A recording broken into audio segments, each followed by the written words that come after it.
Put on your healing talisman. Today we're going to make a tincture.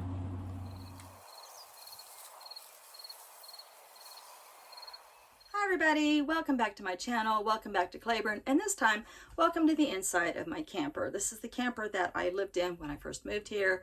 I moved out of the camper about a year ago and moved next door into my one-room cabin, my little tiny house over there, but I still use this camper daily.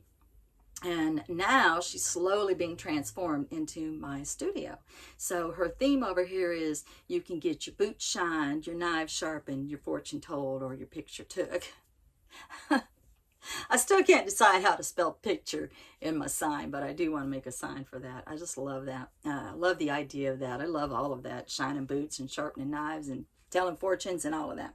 But today we're going to make a tincture. So sometime back, I was gifted a lot of herbs, as you can see here. They're all kind of lined up from a wonderful viewer and friend of mine. And throughout the whole time since I've gotten them, I have been steadily going through them and using them. But they're getting aged now. And so what's left of them, I want to go ahead and tincture them up. My tinctures normally is stuff that I can pick around me that grows natively. However, we did suffer through a pretty bad drought this year. And so between that and an overzealous county worker, there just wasn't anything to harvest this year. I mean, there literally wasn't. So I almost got ran over by a county mower. I had to be a one-person protest this year. But what am I going to do? I mean, the eggs were in the flowers and he wanted to mow the flowers down. The butterflies, you know, y'all know how I am. So I go running out there and I stand in there and I will not let the guy mow. So I managed to save one small patch. First and only time I've ever been any kind of a protester, and I don't recommend it. It was very frightening. It was very scary. But eventually he did relent and go around me and the butterflies were saved.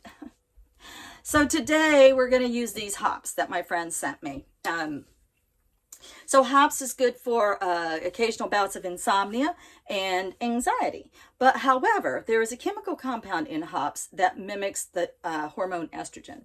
And so if you have issues with breast cancer or endometriosis or things along that line, it's probably best for you to avoid hops altogether. However, if you wanted to, you could use hops just in a tea and get it into your system that way. But like I said, my hops flower is starting to get kind of aged at this point, and so I want to go ahead and prolong its life by tincturing it up. So I always make my tinctures the same way. This is how I was taught from an herbalist that I, respect and learned a lot from this woman. And so I just follow her method, and I've been finding excellent results from my tinctures that I personally have made.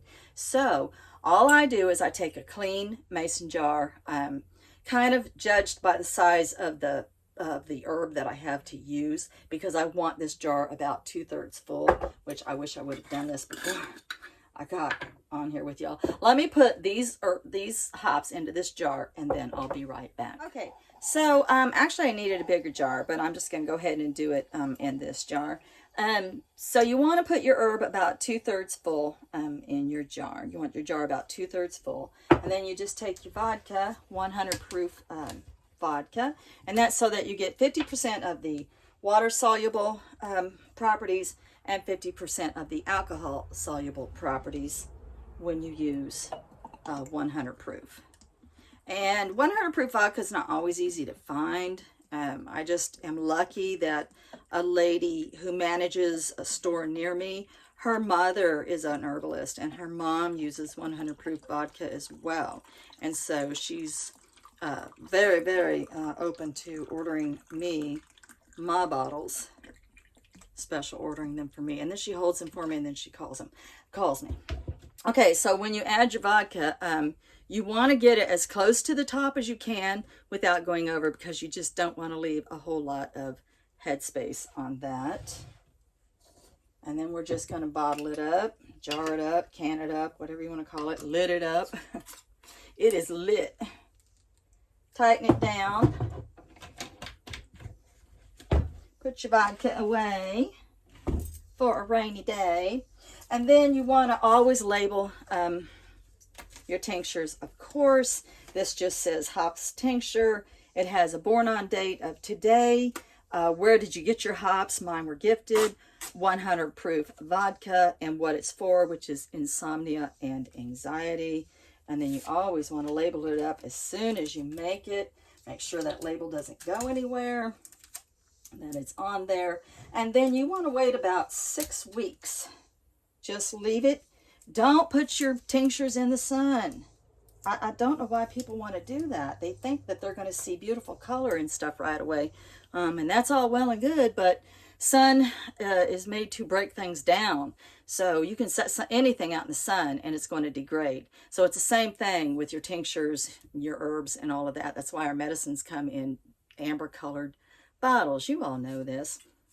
So you do not want to set this in the sun. You want to put it in a place where the sun's rays are not going to get to it, and you just want to leave it in a cool spot. Doesn't have to be refrigerated, just in a cool spot, a climate controlled spot, and just leave it there for 6 weeks. You can shake it if you want to, but I've never really found that necessary. The vodka is going to do all the work. Like I said, it's going to get 50% water soluble properties and 50% alcohol soluble properties into this tincture. And then after 6 weeks, you can strain it off, bottle it back up where you exactly know what it is, and make sure, I always make sure I stick with my original born on date. I don't go with my strained date. That's just me. And then I usually start any new tincture regimen. I usually start directly under my tongue because that's how it goes into my bloodstream immediately without going through my stomach. And I always start with 5 drops. It doesn't sound like a lot, but I give that a few days and I start to, you know, kind of judge whether I think that's doing anything or not. And then you can increase it up to 10 drops or whatever works for your body metabolism. So always check with your doctor. Always make sure your doctor knows what tinctures you're taking too. All your doctors, they need to know what tincture medications you're on, because this is a medicine. All right, guys, hopefully you enjoyed this. Much love and light. Blessed be.